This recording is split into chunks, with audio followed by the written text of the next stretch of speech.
नमस्कार दोस्तों, स्वागत है आप सभी का मेरे YouTube channel the secret civil servants में। और ये क्वेश्चन जो आप देख रहे हो स्क्रीन पर, ये भारत में गेमिंग उद्योग की संभावनाओं और चुनौतियों की चर्चा कीजिए। ये मैं द हिंदू का पेपर पढ़ रहा था तो उसमें था। फिर एक स्टूडेंट है, उन्होंने भी इस क्वेश्चन को भेजा था मुझे कि आप इस क्वेश्चन को ढंग से देखें और इसको लिखें। आखिर ये देखो इम्पोर्टेंट क्यों बन जाता है। हालांकि इसका संबंध आपके यूपी स्पेशल के पेपर से तो नहीं है, बट GS2 और GS3 में जो जनरल स्टडीज़ के पेपर रहते हैं उनके हिसाब से तो इम्पोर्टेंट है। क्योंकि जब आप पेपर करते हो तो आप स्टैटिक पोर्शन तो पढ़ लेते हो, करंट के क्वेश्चनों को कभी देखा है कि किस तरीके से आते हैं, है ना। तो ये करंट का क्वेश्चन ही मान के आप देख लेना, क्योंकि पेपर लगातार जब हम पढ़ रहे हैं न्यूज़पेपर तो कुछ नई नई चीज़ें चलती रहती हैं। अब ये गेमिंग उद्योग, जो गेमिंग इंडस्ट्री है, अब आप देखोगे कि मोदी जी जो लोकसभा इलेक्शन को ही नज़र रखा हो चाहे उन्होंने, तो जो गेमर्स थे उनके साथ मिले थे, जो यूट्यूबर हैं, उस हिसाब से आप देखो तो ये क्वेश्चन एक संभावनाएं तो बना रहा है आने की आगे एग्जाम में। और पीटी से संबंधित, अगर गेमिंग उद्योग में अगर आप पीटी से संबंधित देखोगे तो आप बहुत सारी चीज़ें देख सकते हो, है ना। ऑनलाइन गेमिंग देख सकते हो। ऑनलाइन गेमिंग क्या है, हो सकता है पूछ ले। फिर आप डिजिटल इकोनॉमी में देख सकते हो कि डिजिटल इकोनॉमी कैसे बूस्ट करेगा ये, है ना। और इन्हीं सब चीज़ों की हम चर्चा भी करेंगे इसमें आगे। भारत नेट प्रोजेक्ट है, नेशनल ब्रॉडबैंड मिशन है, 5G को देखोगे, ठीक है ना। और IT के नियम वगैरह देख सकते हो आप 2021 वाले। एनिमेशन है, विजुअल इफेक्ट्स से क्या है, gaming, comics, promotion task force, है ना, ई स्पोर्ट्स। तो ये सब इसी से संबंधित टर्मिनोलॉजी हैं जो पीटी के लिए बड़ी इंपॉर्टेंट है। हमने ये मेंस से संबंधित बना दिया है कि भारत में गेमिंग उद्योग के उदय के लिए अग्रणी कारक का मतलब है वही संभावनाएं क्या हैं, और भारत में गेमिंग उद्योग से संबंधित प्रमुख चुनौतियाँ क्या हैं।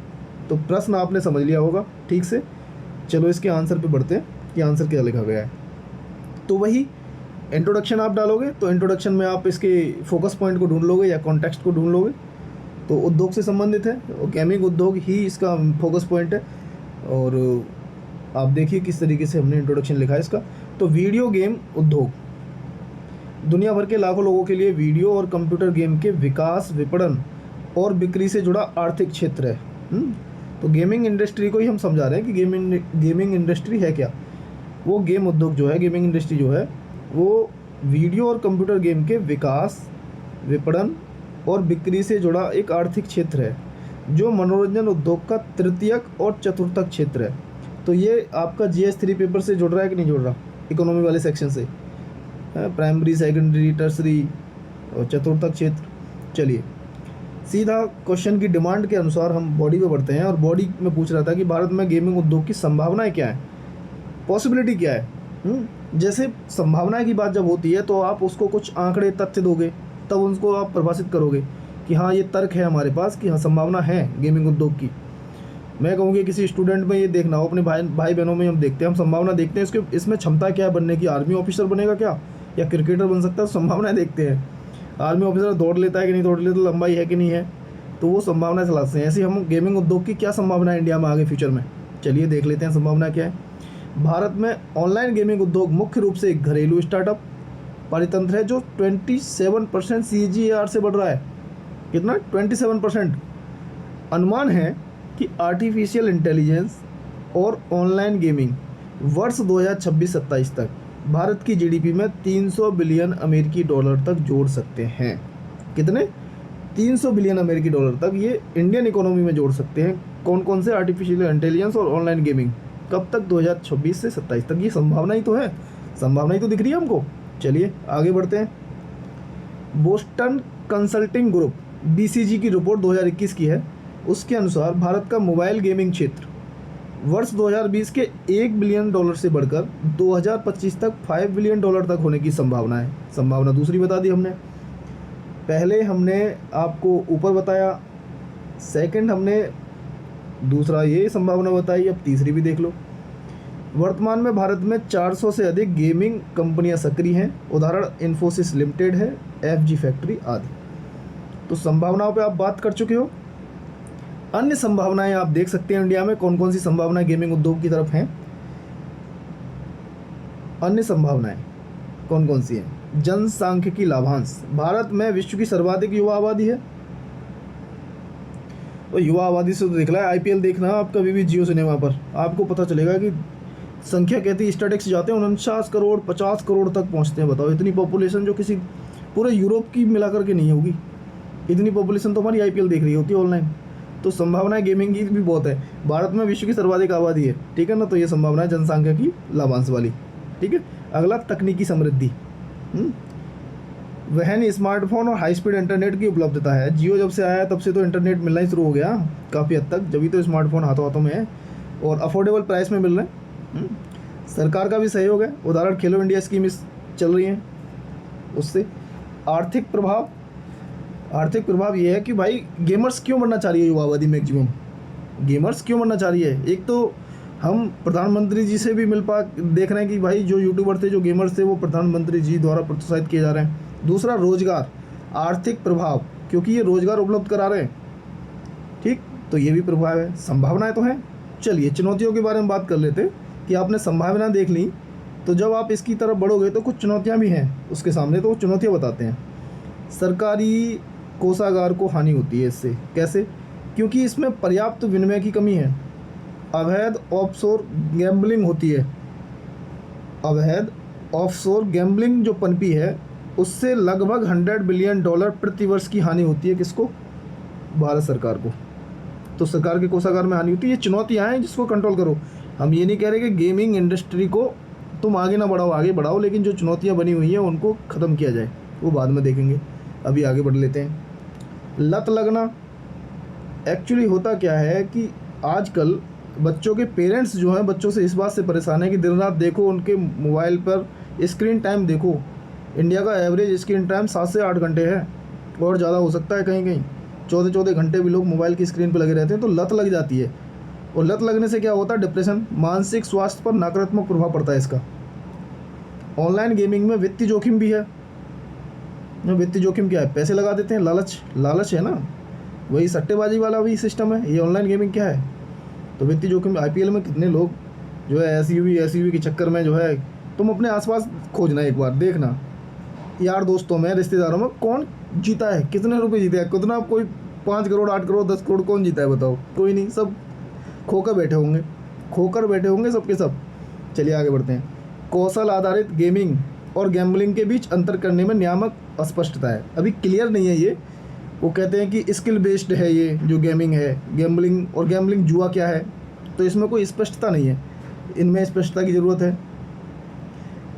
जो गैम्बलिंग हो रही है, गेमिंग इंडस्ट्री है, वो मनी लॉन्ड्रिंग का एक बड़ा साधन बन रहा है। भाई मनी लॉन्ड्रिंग के केस में अरविंद केजरीवाल पे पूरी पार्टी के बड़े से बड़े नेता जो है अंदर जा चुके हैं। तो मनी लॉन्ड्रिंग का केस पीएमएलए के तहत लगता है। मैं फालतू की इन्फॉर्मेशन दे रहा हूँ यहाँ, बट मैं बता रहा हूँ चुनौतियाँ। गेमिंग उद्योग का भी इस्तेमाल होता है इसमें मनी लॉन्ड्रिंग के लिए। साइबर हमलों का खतरा है, साइबर हमलों का भी खतरा है। अब बच्चे जुड़ते हैं, ऑनलाइन गेम खेल रहे हैं, तो साइबर हमलों का भी खतरा है। सामाजिक अलगाव हो जाता है। अब एक घर में ही बच्चे बैठे हैं, अपने माँ बाप सच से बातें नहीं करते ढंग से, उनकी शक्ल देखो तुम, 12 बजे रहते हैं, बाल बड़े बड़े होकर हैं, दाढ़ी रखा रखी है। हाँ, अब इरिटेट होकर के जो है फादर्स, पेरेंट्स जो लोग होते हैं, वो उनका मोबाइल भी तोड़ देते हैं, फिर उस पर एग्रेशन कर रहे होते हैं। सुना है कि कोई अपनी माँ को ही चोट पहुँचा देता है, कोई बाप को भी चोट पहुँचा देता है। कि ये क्या है? समाज से अलगाव, व्यक्तिगत हो गया इंसान, ऑनलाइन दुनिया में, काल्पनिक दुनिया में खो चुका है। ठीक है, ये चुनौती है। साइबर अपराध के उभरते रुझान, तो ये सब चुनौतियाँ बता दी हमने। और जब भी अगर आप किसी क्वेश्चन की चुनौतियाँ बताएं तो आप उनके समाधान भी बताएं या उपाय बताएं। उपाय एक आगे की राह होते हैं कि आगे इसमें क्या कर सकते हैं। तो जो चुनौतियाँ आपको दिखाई दे रही थी उनका ही समाधान बता देना है। ऑनलाइन गेमिंग उद्योग में मजबूत विनियमन की तत्काल आवश्यकता है। ठीक है जी। यूके मतलब यूनाइटेड किंगडम का केंद्रीकृत नियामक दृष्टिकोण जैसा मॉडल अपना सकते हैं, जो यूके ने अपना रखा है। एक केंद्रीकृत रेगुलेटिंग जो दृष्टिकोण है उसको हम अपना सकते हैं। ठीक है, आगे बढ़ते हैं। बाजार के विनियमित और गैर विनियमित क्षेत्रों को संतुलित कर सकते हो। ओके। समाज का समग्र कल्याण सुनिश्चित करना, ऑनलाइन गेमिंग में कॉर्पोरेट नैतिक उत्तरदायित्व को भी सुनिश्चित किया जाए। नैतिक विचारों के महत्व पर बल देना। ओके। व्यापक अनुसंधान और विश्लेषण होना चाहिए। अब गेमिंग इंडस्ट्री लगातार बढ़ रही है तो उसके सारे डायमेंशन जितने भी हैं उस पर ध्यान देना होगा। जैसे नैतिक मुद्दों को भी देखा जाएगा, ऐसा नहीं है खुला ही छोड़ दो उसको, रेगुलेटिंग करो।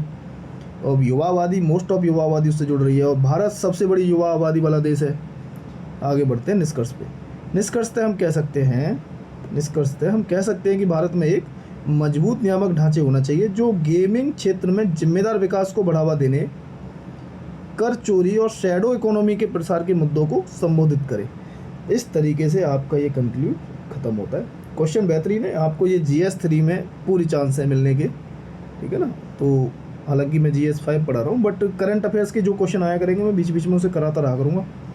और टेलीग्राम से आप इन PDF को डाउनलोड कर लिया करें। मैं कमेंट सेक्शन में भी टेलीग्राम चैनल का लिंक डाल दूंगा और डिस्क्रिप्शन में भी मैं इस टेलीग्राम चैनल का लिंक दे दूंगा जहां से आप PDF डाउनलोड कर सकते हो। आप बार बार कमेंट नहीं करोगे इस तरीके के कि जो है PDF कहां से मिलेगी, हालांकि मैं डाल देता हूं, पर जहां नहीं होता मैं दे देता हूं उनको कि आप यहाँ से ले सकते हो, ठीक है ना।